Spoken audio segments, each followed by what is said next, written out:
ko. Ngayon lang siya nasangkot sa ganitong gulo.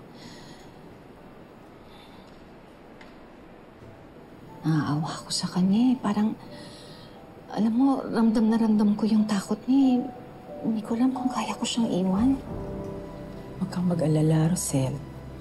Sigurado ko matatapos din tong problemang to. Magtiwala ka lang.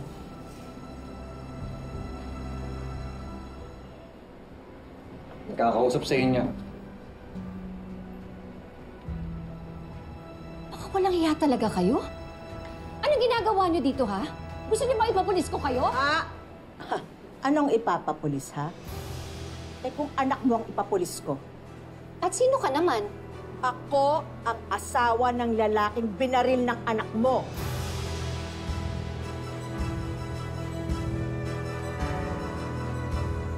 Malubha pa yung lagay ng anak ko. Dahil sa ginawa ng anak mo, ng pamangkin mo. Kulang pa nga yan eh.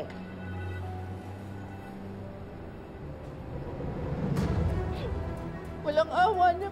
Binaril yung asawa ko. Ngayon, nakaratay pa rin siya. Ilang buwan siyang hindi makakapagtrabaho dahil sa ginawa ng anak mo. Pasensya na po sa mga nangyari. Hindi naman po pasigulero yung anak ko eh. Hindi naman po niya sinasadya yung mga nangyari. Pinagtanggol lang niya yung sarili niya. Nanay din naman ako. Kaya naiintindihan ko yung sinasabi mo. Kaya nga nandito kami para makipag-areglo. Talaga po? Para pare-pareho tayong matahimik. Hindi na namin ipapapulis ang anak mo. Pero sa isang kondisyon. Ano po yun? 1,000,000 piso. Para sa lahat ng danyos. 1,000,000? Saan naman ako kukuha nun? Hindi naman po kami mayaman. Wala po kaming pera.